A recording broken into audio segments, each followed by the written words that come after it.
Hello everyone, welcome back to English class. This is Priyanshu and today in this video I'm going to discuss Act 3 Scene 5 of Your Merchant of Venice written by William Shakespeare. So my dear students, this scene takes place in the garden of Portia's house in Belmont and here enters Lancelot and Jessica.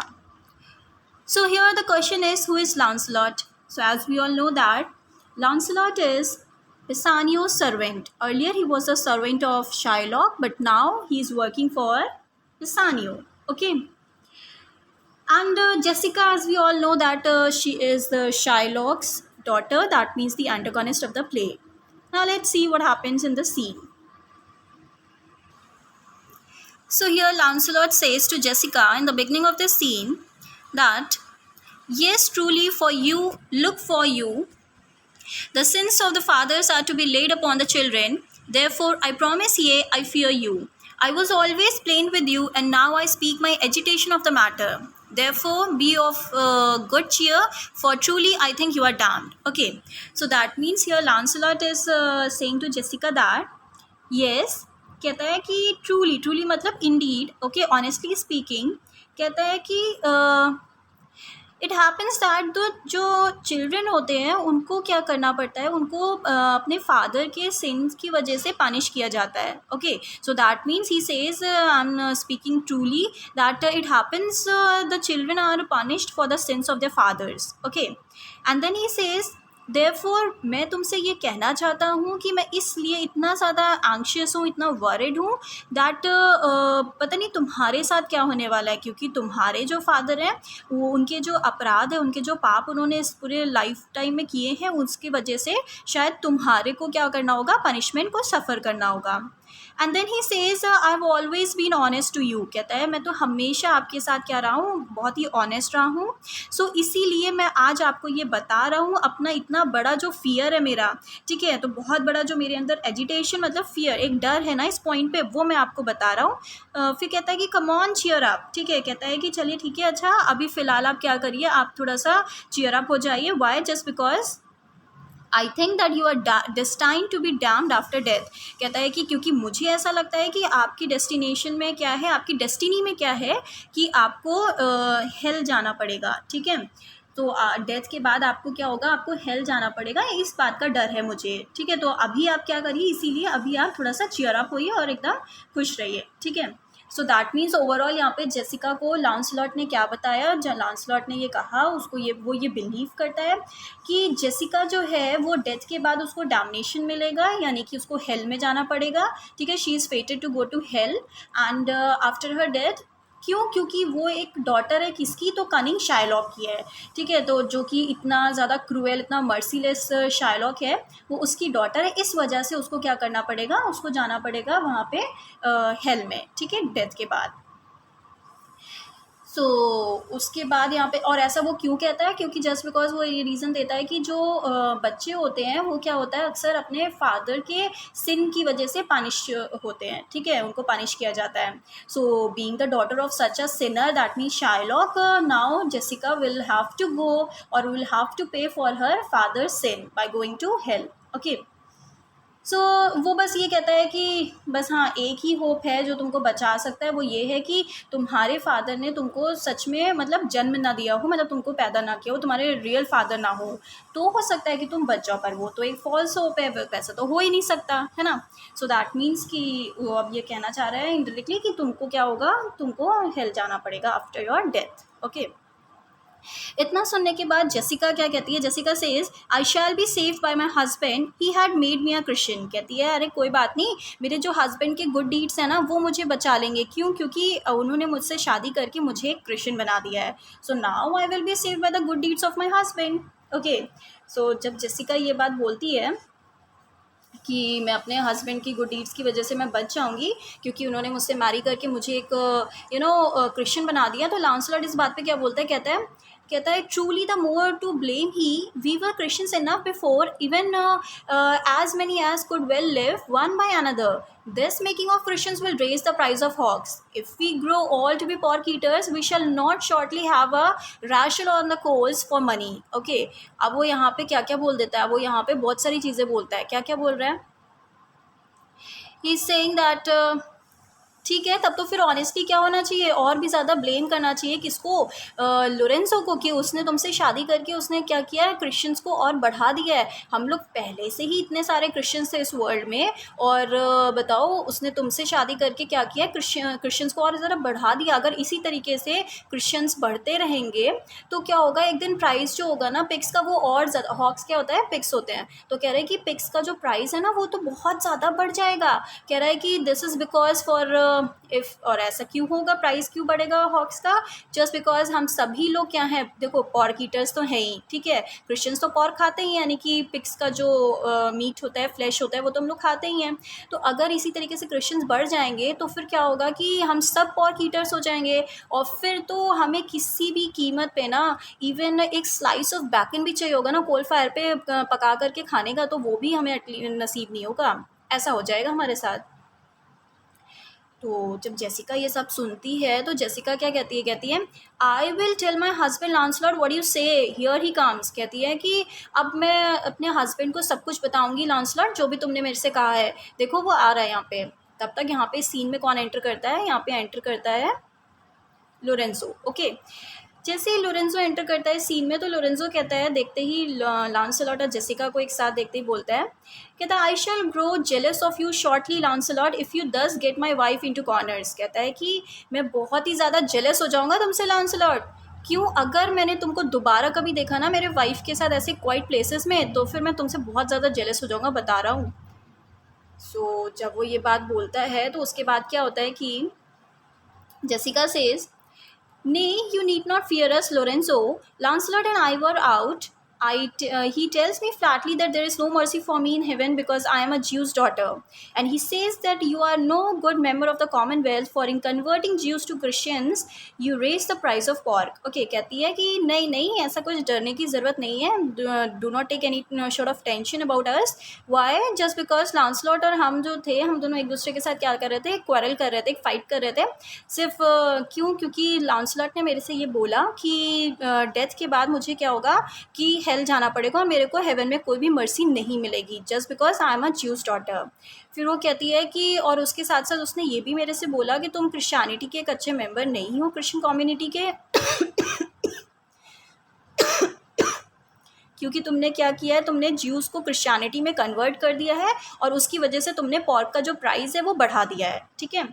तो जब Jessica इतना सब कुछ बताती है लोरेंसो को, तो लोरेंसो क्या उसको आंसर करता है, लोरेंसो सीधे उसको ये बोलता है, कहता है कि how every fool can play upon the word, I think the best grace of wit will shortly turn into silence and discourse grow commendable in none only but parrots, go in sirrah bid them prepare for dinner. Okay, अब Lorenzo यहाँ पे सीधे इतनी बात बोलता है, कहता है देखो भाई, सबसे अच्छी विट क्या होती है ना, सब विट मतलब सबसे अच्छा विजडम क्या होता है कि भाई एक इंसान को मतलब शांत हो जाना चाहिए। जब कोई बेवकूफ़ जो होता है वो आर्ग्यूमेंट करता है, तो जो समझदार इंसान होता है उसको हमेशा क्या करना चाहिए, शांत हो जाना चाहिए, उसी में उसकी भलाई होती है, ठीक है। और कहता है क्योंकि जो इस टाइप की जो बहुत सारी स्पीचेज़ होती है ना, वो खाली की स्पीचेज़ होती हैं, वो सिर्फ और सिर्फ पैरट्स के मुंह में ही बहुत ही अच्छी लगती हैं, उनको लोग प्रेज़ करते हैं। अदरवाइज़ अगर कोई भी नॉर्मल इंसान इस तरह से आर्ग्यू करे या इस तरह से एक ही बात को बार बार रिपीट करे, तो जो इसमें ना कोई सर होता है, ना कोई पैर होता है, ना कोई लॉजिक होता है, तो फिर क्या है कि ऐसी बातों को कभी भी प्रेज़ नहीं किया जाता है। इसीलिए एक समझदारी इसी में है कि ये ऐसे लोगों के सामने हमेशा मतलब शांत हो जाना चाहिए, ठीक है, कोई आर्ग्यूमेंट्स नहीं करने चाहिए। फिर वो फाइनली लांसलॉट से कहता है go in sirrah bid them prepare for dinner. कहता है अच्छा चलो लांसलॉट, तुम अंदर जाओ फिलहाल और तुम बोल दो सबको कि वो लोग डिनर के लिए तैयार हो जाएं, ठीक है। तो लांसलॉट जब ये बात सुनता है तो कहता है that is done sir, they all have stomachs, ठीक है। तो कहता है कि हाँ सर, वो they are prepared for dinner already just because they all are hungry, ठीक है। कहता है कि हाँ वो लोग तो ऑलरेडी प्रिपेयर हो गए हैं डिनर के लिए, क्योंकि वो सबको बहुत ज़्यादा भूख लगी है। तो देखा जाए यहाँ पे फ़नी चीज़ क्या थी, यहाँ पे फ़नी चीज़ ये है, ह्यूमरस ये है कि लोरेंसो ने कहा है कि जाओ अंदर जा कर के अपने फेलो सर्वेंट्स को बोल दो डिनर के लिए तैयार हो जाएं। अच्छा, सर्वेंट जो है अगर उसको कहा जा रहा है डिनर के लिए तैयार हो जाए, तो इसका मतलब है कि डिनर को मतलब लगा दो, है ना, डिनर मतलब रेडी कर दो जिसमें कि हम लोग आकर के खा सकें।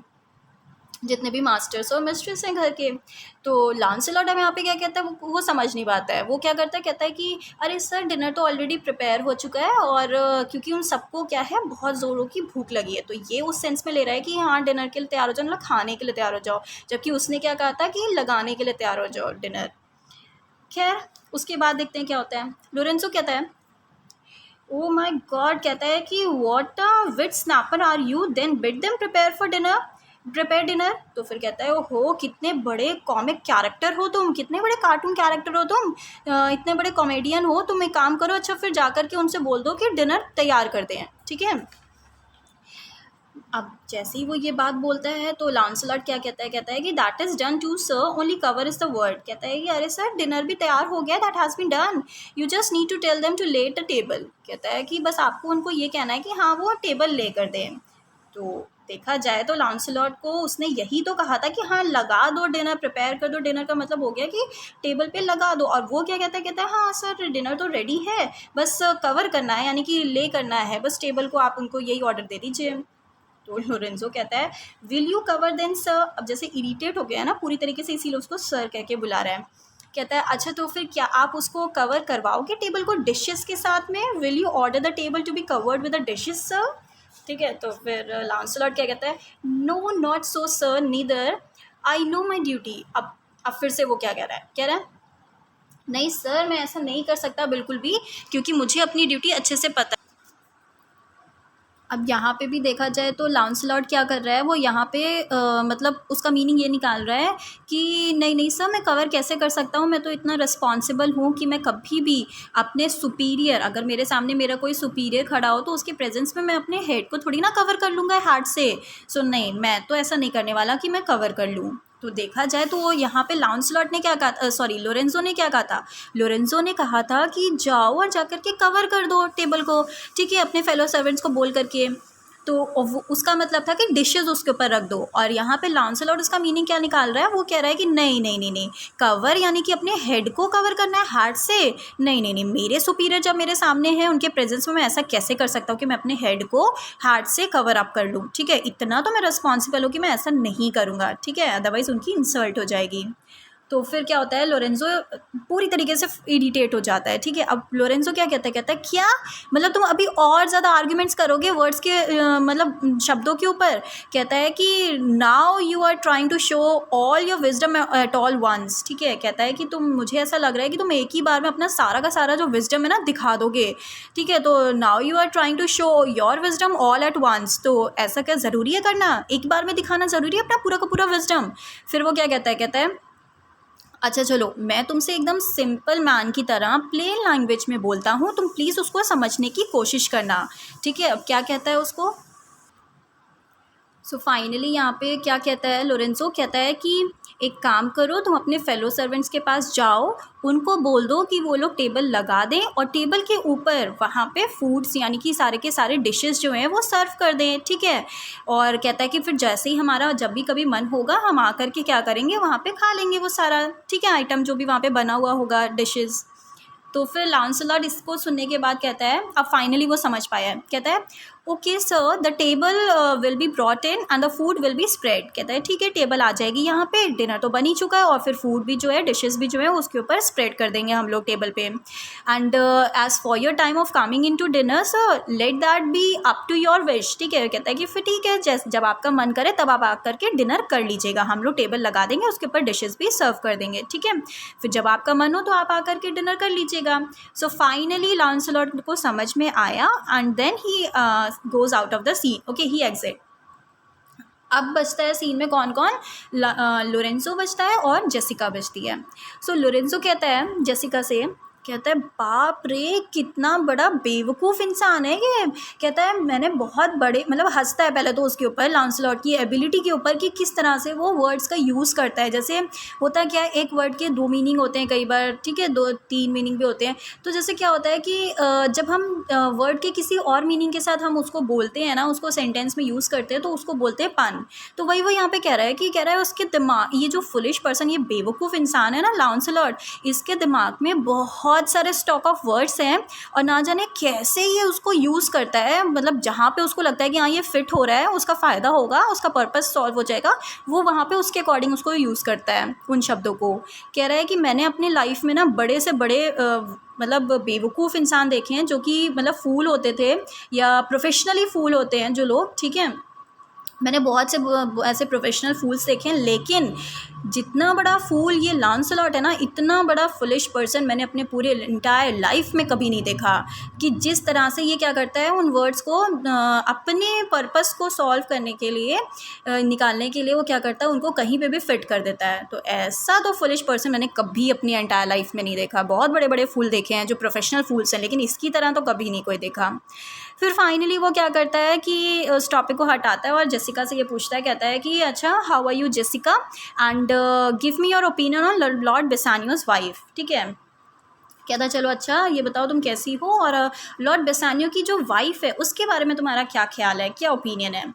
तो यहाँ पे यानी कि वो किसके बारे में पूछ रहा है, पोर्शिया के बारे में जेसिका से पूछता है। ठीक है, तो जेसिका कहती है कि मेरे पास तो शब्द ही नहीं है अपने एडमिरेशन को उनके लिए एक्सप्रेस करने के लिए। ठीक है, तो कहती है words are not enough to express my admiration towards Portia. कहती है it will be necessary for lord Bassanio to live an upright life since he has such a blessing in his wife. कहती है अब तो Lord बेसानियो को क्या करना होगा, एक बहुत ही अपराइट लाइफ जीनी होगी, यानी कि एक बहुत ही ऑनरेबल लाइफ जीनी होगी। क्यों? क्योंकि अब उनको मतलब वाइफ के फॉर्म में एज अ ब्लेसिंग कौन मिल गया है, मतलब पोर्शिया मिली है। ठीक है, आई एम सॉरी, एक्चुअली वो यहाँ पे ये कहना चाहती है कि अब लॉर्ड बेसानियो के एक बहुत ही ऑनरेबल लाइफ जीनी होगी जस्ट बिकॉज उनको अपने वाइफ के फॉर्म में भगवान की ब्लेसिंग्स मिल गई हैं। ठीक है, फिर वो क्या कहती है, यहाँ पे कहती है वो देखो भाई, बेसानियों को जो हेवन के जितने भी जॉयज़ होते हैं ना, जितनी भी खुशियाँ होती हैं ना स्वर्ग की, वो सभी की सभी उसको अर्थ पे रह करके ही यहाँ पे मिल गई हैं जब से उसकी शादी पोर्शिया से हुई है। कहती है अगर वो इन जॉयज़ को अर्थ पे रह करके वैल्यू नहीं करता है, ठीक है, तो फिर तो वो उम्मीद ही ना करे कि हेवन जा कर के कभी वो ऐसे जॉयज़ को एक्सपीरियंस करेगा या फिर उनको इंजॉय कर सकेगा। इतना वो यहाँ पे कहती है। फिर वो क्या कहती है, फिर वो कहती है अच्छा इमेजिन करो अगर कोई दो भगवान जो हैं वो किसी स्किल का गेम खेल रहे हो, हुनर का गेम खेल रहे हो, और उसमें अर्थली विमेन एज प्राइजेस रखी हो उस कॉन्टेक्स्ट की। ठीक है, तो अगर उसमें से एक अर्थली विमेन पोर्शिया होगी, ठीक है, उस कॉन्टेस्ट के प्राइस के फॉर्म में अगर एक अर्थली विमेन जो है वो पोर्शिया होगी, तो कह रही है फिर तो दूसरी जो विमेन होगी ना उसमें कुछ ज़्यादा ही वैल्यू ऐड करनी पड़ेगी, क्यों कुछ और वैल्यू भी ऐड करनी पड़ेगी। क्यों? क्योंकि पोर्शिया के इक्वल इस पूरे वर्ल्ड में कोई भी नहीं है। ठीक है, तो वही वो कह रही है अगर फिर किसी और दूसरी वाली लेडी में अगर वैल्यू नहीं ऐड की तो इसका मतलब है फिर ये जो प्राइजेस होंगे वो तो अनइक्वल हो जाएंगे, और प्राइस तो हर चीज़ का इक्वल होना चाहिए, और पोर्शिया के इक्वल तो पूरे वर्ल्ड में कोई नहीं है। ठीक है, तो वही वो कह रही है क्यों? क्योंकि इस पूरे पुअर वर्ल्ड में पोर्शिया का इक्वल कोई भी नहीं है। इसीलिए अगर मान लो कोई भी दो भगवान जो हैं वो हुनर का कोई गेम खेल रहे हों और उसमें विमेन को, अर्थली विमेन को एज अ प्राइजेस रखा हो उस कॉन्टेस्ट का, तो अगर उसमें से एक अर्थली विमेन पोर्शिया है तब फिर दूसरे विमेन में कुछ ना कुछ वैल्यू ऐड ज़रूर करनी पड़ेगी, अदरवाइज़ तो प्राइस अनइक्वल हो जाएगा। और कह रही है क्यों मैं ऐसा कह रही हूँ, जस्ट बिकॉज पूरे पुअर वर्ल्ड में पोर्शिया का इक्वल कोई है ही नहीं। ठीक है, उसके मुकाबले कोई है ही नहीं। और पहले उसने क्या कहा था, पहले उसने ये कहा था कि देखो भाई मेरे पास शब्द ही नहीं है पोर्शिया के लिए अपना एडमिरेशन एक्सप्रेस करने के लिए। ठीक है, कहती है कि अब तो लॉर्ड बेसानियो को एक बहुत ही ऑनरेबल लाइफ जीनी चाहिए क्योंकि उनको वाइफ के फॉर्म में भगवान की ब्लेसिंग्स मिल गई हैं। और वो ये कहती है कि अगर वो यहाँ पे हेवन के जॉयज़ को एक्सपीरियंस या इन्जॉय नहीं करते हैं अर्थ पे रह करके, ठीक है, तो फिर तो वो मतलब कभी भी अगर वो वैल्यू नहीं करते हैं अर्थ पे रह करके हेवन के जॉयज़ को, तो फिर वो कभी उम्मीद ही ना करें कि हेवन जा कर के वो ऐसे जॉयज़ को एंजॉय कर भी पाएंगे। क्यों? क्योंकि अर्थ पे रह करके ही उनको हेवन के सारे जॉयज़ मिल चुके हैं अपनी वाइफ पोर्शिया के फॉर्म में। फिर वो वही गॉड वाली बात बोलती है, ठीक है, गेम वाली। उसके बाद क्या होता है, लोरेंजो इतना सुनता है कि वो किस तरह से पोर्शिया को प्रेज़ कर रही है, कि वो ये कह रही है कि मतलब वो ये क्लेम करती है कि जो पोर्शिया है वो बेस्ट वाइफ है और उसके इक्वल पूरे वर्ल्ड में कोई भी नहीं है। सो वो कहता है even such a husband has thou of me as she is for a wife, ठीक है। तो कहता है जेसिका तुम्हारे पास भी एक हस्बैंड है, ठीक है, उसके अंदर भी वो वही सारी गुड क्वालिटीज़ हैं जो तुमने अभी पोर्शिया के फॉर्म में यहाँ पे डिस्क्राइब की हैं एज एन आइडल वाइफ, ठीक है। सो देखा जाए तो वो अपनी यहाँ पे तारीफ़ करता है, क्या कह रहा है, कह रहा है कि जेसिका जैसे तुमने अभी पोर्शिया को बोला ना कि वो बेस्ट वाइफ है, उसकी इक्वल पूरे वर्ल्ड में कोई भी नहीं है ना, she is an idle wife, तो वैसे ही मैं भी क्या हूँ, एक आइडल हस्बैंड हूँ, और मेरे जैसा हस्बैंड पूरे वर्ल्ड में शायद कोई नहीं होगा जो सारी अच्छी क्वालिटीज़ मेरे अंदर हैं। तो जब वो ये बात बोलता है कि मेरे मैच का कोई नहीं होगा इस पूरे वर्ल्ड में एज अ हस्बैंड, ठीक है, तो जेसिका क्या कहती है no but ask my opinion too of that, कहती है अरे ऐसे कैसे, एक बार एटलीस्ट इस रिमार्क पे मेरी ओपिनियन तो ले लो। तो लोरेंजो कहता है, वो समझ जाता है अभी ये क्या कहने वाली है, मतलब उसकी इंसल्ट करेगी, तो कहता है I will anon first let us go to dinner, कहता है हाँ मैं तुमको जल्दी ही कंसल्ट करूँगा, आनंद मीन सून, ठीक है, कहता है मैं जल्दी ही तुम्हें कंसल्ट करूँगा, लेकिन चलो पहले हम लोग डिनर के लिए चलते हैं। तो जेसिका कहती है अरे नहीं, कहती है कि नहीं let me praise you while I have a stomach, कहती है नहीं पहले मुझे तुम्हारी तारीफ़ कर लेने दो, क्योंकि अभी मेरा बहुत मन कर रहा है तुम्हारी तारीफ़ करने का, ठीक है, I am incline to do so. तो लोरेंजो कहता है, वो समझ गया कि क्या ही तारीफ़ करेगी, वो उसकी इंसर्ट ही करेगी, तो इसीलिए लोरेंजो कहता है कि no pray thee let it serve for table talk then howsoever thou speaks among other things I shall digest it, कहता है कि नहीं ये मेरी रिक्वेस्ट है कि तुम प्लीज़ इस प्लेजेंट टॉक को ना डिनर टेबल के लिए रखो, क्योंकि उस टाइम पे जो भी तुम मेरे से बोलोगी ना, तो बाकी सारी चीज़ों की साथ में मैं उसको भी क्या करूँगा, डाइजेस्ट कर जाऊँगा, ठीक है, तो मेरे लिए ज़्यादा मैटर नहीं करेगा जो भी तुम कहोगी, क्योंकि मैं बाकी चीज़ों के साथ साथ उसको भी डाइजेस्ट कर लूँगा। तो जेसिका कहती है well I will set you forth, ठीक है, कहती है कि ठीक है, तो फिर तभी मैं क्या करूँगी, तुम्हारी सारी की सारी क्वालिटीज़ को प्रेस करूँगी, ठीक है, डिनर टेबल पे ही। And then they both leave from the scene, ठीक है, एग्जिट कर जाते हैं और सीन यहीं पर एंड हो जाता है। सो देखा जाए, आपसे ये पूछ सकता है कि ये सीन कैसे एंड हुआ, तो आप बता दीजिएगा कि the scene ends on a very sweet note with a romantic conversation between Jessica and Lorenzo, ठीक है, जो कि हस्बैंड वाइफ हैं और एलोप करके जिन्होंने मैरी किया है एक दूसरे को। और यहाँ पे वो ये क्लेम करता है कि जो सारी क्वालिटीज़ तुमने अच्छी क्वालिटीज़ पोर्शिया के में बताई हैं as an idle wife, as a best wife, ठीक है, तो वही सारी क्वालिटीज़ मेरे अंदर भी है कि मेरे जैसा हस्बैंड इस पूरे वर्ल्ड में कोई भी नहीं है, ठीक है। तो जेसिका उसी बात पे वो क्या कहती है कि अरे एक बार तो मेरे लिए मेरी ओपिनियन ले लो इस मतलब रिमार्क पे जो भी तुमने अभी दिया है, ठीक है, तो मुझे भी मौका दो इस पे अपनी ओपिनियन देने का। तो वो कहता है कि नहीं, वो समझ आता है तो कि अभी ये मेरी इंसल्ट करेगी, तो कहता है नहीं इसको डिनर टेबल के लिए रखते हैं इस प्लेजेंट टॉक को। फिर उसके बाद वो क्या करती है, तो मतलब इससे वो समझ में आ जाता है हम सबको कि ये जो कपल है वो शेयर करें एक बहुत ही strong bond of love and they are passionate about each other, so they can spend hours together in each other's company, ठीक है, हमें पता है अच्छे से कि वो एक दूसरे के साथ ऐसे इस तरह की बातें करके वो बहुत टाइम स्पेंड कर सकते हैं एक दूसरे की कंपनी में। That's it. So here this scene ends. If you are having any sort of doubts you may ask me in the comment section. Thank you.